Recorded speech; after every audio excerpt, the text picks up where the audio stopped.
자, 이렇게 코칭이라고 하는 것은 삶의 기술입니다, 여러분. 삶의 기술인데 이 삶 속에는 뭐가 있어요? 아내와의 관계도 있고, 그죠? 자녀의 관계도 있고, 또 직장에서의 관계가 있고, 비즈니스에서 세일즈라든가 이런 첨예한 관계가 있어요. 재테크를 하면 재테크에 관계가 있습니다. 이 관계에서 사람들이 나를 좋아하는 것이 관계 재산을 불리는 거잖아요. 그죠? 인력 재산을 불리는 거잖아요. 결국 돈은 누가 벌어줍니까? 사람이 나에게 기회를 주는 거고요. 사람이 나와 더불어서 돈을 벌게끔 해주는 거예요. 결국 돈을 누가 법니까? 사람이 내 물건을 사서 내가 재화를 들어오는 거죠. 그건 뭐예요? 나를 좋아해야죠. 그죠? 나에게 그런 기회를 제공할 수 있어야죠. 지금 여러분이 제가 이름만 대면 알만한 한 분을, 그분이 어떻게 TV에 진행자가 되고 라디오에 꽤 오랫동안 진행자가 되고 지금 유명한 시간당 뭐 300, 400, 500을 받는 명강사가 됐냐면, 꽤 오랫동안 제가 같이 일을 했기 때문에 잘 아는데요. 그분은요, 물론 그분이 기본적인 실력을 갖고 있지만 그분이 기존에 알고 있는 사람들과 관계를 특별히 더한 게 아니에요. 만나는 모든 사람들에게 만나면 바로 이메일로 자기 안부를 전하고요. 그러니까 하루가 24시간이 지나기 전에. 이해되시죠? 그런 모든 내가 새로 만나는 사람들과의 관계를 잘 함으로써 그에게 TV 제안 기회도 왔고요. 그에게 책을 만들자는 기회도 왔고요. 또 저 같은 경우도 그를 굉장히 오랫동안 도와드렸거든요. 이런 관계들을 만드는 것 자체가 매우 중요한 관계 재산이라는 거죠. 그죠? 이런 관계 재산을 잘하는 능력이 코칭 능력입니다. 이해되셨죠? 그러면 이제 마지막으로 사장이 돼서 박 사장이 어떻게 재테크를 하고 어떻게 돈을 벌 수 있었을까? 이제 박 사장은 경청이 몸에 배었습니다. 그죠? 경청이 몸에 배어서 종전에 부부관계도 더 좋아집니다. 그죠? 자녀의 관계도 더 좋아집니다. 가와만성 아시잖아요. 집안이 여유로우니까 내가 더 열심히 밖의 일에 몰입할 수가 있죠. 밖의 일을 하면서도 의사결정을 하는 것이 매우 중요합니다. 잘못된 의사결정을 열심히 많이 하면 어떻게 됩니까? 빨리 망하죠. 의사결정을 하더라도 좋은 결정을, 바른 결정을, 후회하지 않는 결정을 해야죠. 의사결정의 기술 역시 코칭에서 매우 중요한 스킬 중에 하나입니다.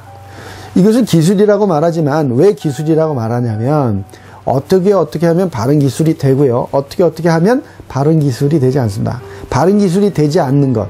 이 의사결정의 기술은 제가 4부에서 할 건데 잠깐 말씀드리면, 예를 들면 박 사장은 절대로 화가 난 상태에서 의사결정하지 않습니다. 화가 난 상태에서 의사결정을 한다는 것 자체가 잘못된 의사결정을 한다는 뜻이거든요. 그래서 의사결정을 화가 난 상태에서는 하지 않겠다라고 선언을 하는 거죠. 이것이 바른 의사결정의 첫 번째예요. 부정적 정서 안에서의 의사결정은 바른 결정이 될 수가 없습니다. 4부에서 제가 자세히 설명을 드릴 겁니다. 그래서 나는 이제 고객도요, 무슨 어떤 고객이든 너무나 소중하니까 내가 받아들였지만 이제는 고객도 내가 가릴 수 있는 의사결정을 할 수 있는 거죠. 정말요, 80대 20 법칙이 있는 것처럼, 그죠? 좋은 고객에게 더 많은 서비스를 할 필요가 있는 거죠. 그래서 종전에는 계속 고객 만나고 쫓아다녔지만 지금은 확신이 드는 고객에게 좀 더 많은 서비스를, 과감한 서비스를, 친절한 서비스를, 진정성을 담보한 서비스를 더 하는 거죠. 이것이 더 많은 효과와 매출을 올릴 수 있는 방법이 되고요. 고객을 관리하는 능력이 되고요. 돈을 빌릴 때도 우리가 디스크를 배웠잖아요. 그죠? 나중에 4부에서 배울 의식이라는 걸 통해서도 보면 그 사람의 디스크, 그 사람의 상황, 1부에서 배웠죠. 상황 리더십, 그리고 4부에서 배울 리더십을 배우면 이제 3부에서 배우시는 어떤 질문을 해야 될지가 나옵니다. 어떤 질문을 하면 그 사람이 어떻게 대답할 것인가를 아는 거죠. 이건 뭡니까? 우리가 삼국지를 보면 가장 탁월한 인물 누가 떠오르십니까? 유비? 탁월하진 않았던 것 같아요. 그죠? 장비? 힘만 좋았죠. 관우가 탁월하긴 했지만 그의 자존심 때문에 결국은 자신도 목숨을 잃었죠. 누군가요? 조조가 탁월하다고 하기에는 너무 좀 몰인정한 느낌이 있죠. 탁월한 사람, 제가 볼 땐 제갈량이 아닌가. 근데 제갈량의 가장 큰 장점은 뭡니까? 상대방을 안다는 겁니다. 자기를 알고. 그래서 상대방이 적장이 어떤 전략으로 나올지를 이미 읽고 있다는 겁니다. 그죠? 그러면 어때요? 아주 간단하죠. 저쪽에서 화공이 나올 걸 알면 어떡합니까? 화공에 대비한 준비를 하고 그 다음에 무엇으로 공격할 것인지가 결정되는 거죠. 현대전도 똑같습니다. 나를 알고 상대방을 알고 그런데 나와 상대방의 성격과 기질을 알고 그의 놓여진 상황을 알고 그가 어떤 의식 수준에서 어떻게 어떤 말의 감정과 정서로 나에게 도전해 올 건지를 알게 되면 어떻게 될까요? 모든 것이 준비가 가능하죠. 저는요, 코칭을 하면서 상당히 놀랍습니다. 놀라워요. 제가 이렇게 이론처럼 이야기하지만 이건 절대 이론이 아니고 제가 사업에서 정리해서 말씀드리겠습니다만, 내가 박 사장이 오늘 김 사장을 만나는데 김 사장과 중요한 비즈니스를 결론을 질 겁니다. 60억짜리 건물을 사느냐 마느냐를 결정할 겁니다.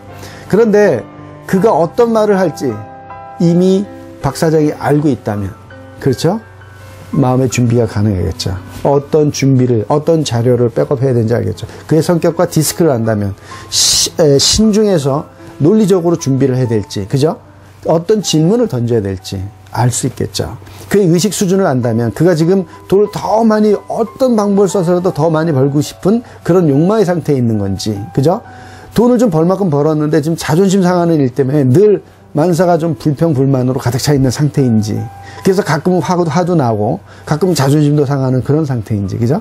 이런 것들을 안다면 그가 무엇 때문에 오케이 할지, 무엇 때문에 노 할지를 예상할 수가 있다. 이게 너무나 정확하다는 거죠. 이걸 통해서 우리가 박 사장이 의사결정을 하는 것, 사람과의 관계를 만드는 것, 또 돈을 빌리는 것, 그죠? 내가 돈을 빌릴 사람에게 어떻게 말해야 빌려줄지, 어떻게 말해야 빌려주지 않을지를 안다면 당연히 그것은 쉬운 게임이 되겠죠. 경영자가 하는 일 중에 가장 중요한 일 중에 하나가 설득력이고요. 신뢰를 모든 거래처로부터 받는 거고요. 따라서 CEO가 그 회사의 가치입니다. 그렇죠? 그런데 많은 투자 회사들이 저한테 이 M&A 회사라든가 투자자문회사들, 투자회사들이 사장님들 제가 좀 몇 분 아는데 그분들이 모이면 항상 그 얘기를 해요. 재무제표 읽는 건 너무나 잘 알겠고 회사 가치도 잘 알겠고 현재의 매출, 작년의 매출, 재작년의 매출 모든 재무제표와 상황들은 다 파악되는데 정말 힘든 거는 그 사람이 어떤지는 잘 모르겠대요. 그건 진짜 힘들다고 합니다. 그런데 의사결정을 그럼 무엇을 하십니까? 재무제표입니까? 사장입니까? 그럼 사장이래요. 그럼 어떻게 하십니까? 그래서 힘들대요. 그렇다면 의사결정을 하는 기술을 배워야 됩니다. 그죠? 사람을 읽는 기술을 배워야 됩니다.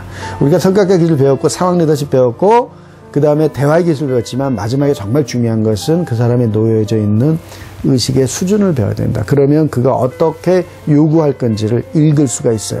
이게 제갈량은 정말 탁월하게도 이걸 알고 있었던 것 같아요. 이것이 그가 정말 탁월하다고 느끼는 점이에요. 다른 거 아닙니다. 뭐 하늘에 뭐 제살제고 그런 건 말이 안 되는 거죠. 그는 그걸 알고 있었기 때문에 좀 탁월하지 않았나 이렇게 봅니다. 여러분은 지금 어떤 리더십을 씁니까? 예를 들어서 우리 회사 사장님에게 내가 직원으로서 혹은 내가 직원으로서 부하 직원에게 얼마큼 지시합니까? 얼마큼 나처럼 해보라고 내가 멘토링을 합니까? 얼마큼 내가 교사처럼 가르칩니까? 얼마큼 내가 코치로서 질문과 자각을 통해서 깨우치게 합니까? 만약에 내가 지시하는 것을 현재 90%하고 나처럼 해봐 5%하고 가르치는 거 5%하고 질문과 자각으로 코칭하는 걸 하나도 하고 있지 않다면 리더십은 몇 점이라고 할 수 있을까요? 매우 불량한 점수가 나올 겁니다. 그죠? 그렇다면 올해 안에 지금서부터 만 12개월 후에 여러분의 리더십의 목표치는 얼만큼 되겠습니까? 얼마나 지시하겠습니까? 지금 90% 했는데 몇 프로를 지시하겠습니까? 10%로 줄이고 싶습니까? 나처럼 해봐 멘토링 현재 5% 하고 있는데 몇 프로로 늘리고 싶습니까? 줄이고 싶습니까? 현재 5%인데 20%로 모범을 보이고 싶습니까? 좋습니다. 그러면 이제 70%가 남았죠. 가르치는 걸 몇 프로 하시겠습니까? 꼭 필요할 때만 5%로 최소화하겠다. 좋습니다. 그럼 65% 남았습니다. 65%를 이제 코칭으로 질문과 자각을 하겠다. 그렇다면 이제 탁월한 여러분이 리더가 되는 겁니다. 이해되셨죠? 자, 우리가 100% 코칭일 수도 있어요. 하지만 상황 리더십에 의하면 지시와 지도, 뭐예요? 일단 스킬이 높지 않은 두 경우죠. 의욕이 생기지 않은 경우, 그죠? 의욕이 생겼더라도 스킬이 낮은 두 가지 경우가 지시와 지도잖아요. 그죠? 이 두 가지 경우에는 100% 코칭이 완벽할 수 없습니다. 그래서 지시도 해야 되고 나처럼 해보라고 멘토링도 해야 되고, 멘토링은 뭐예요?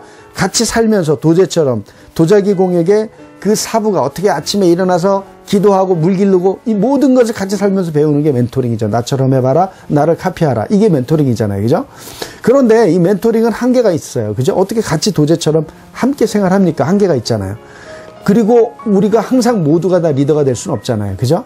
그런데 가르칠 수는 있죠. 근데 가르칠수록 사람은 늦게 성장하게 되어 있습니다. 21세기 교육학이 그것을 이미 입증하고 있습니다. 그래서 가장 빠르게 사람을 변화시키려면 질문으로 자각하라. 그런데 대부분의 사람들 질문을 통해서 자각하고 자각을 통해서 새로운 행동을 변화시키지만 또 대부분의 많은 사람들은 질문을 통해서 자각을 받아도 혹은 자각을 이루지 못하는 상당 부분과 자각을 해도 움직이지 못하는 많은 분들이 있다는 거죠. 요것은 제가 4부에서 3세대와 4세대 코칭에서 그러면 어떻게 그들을 도와주는지 말씀을 드릴 겁니다.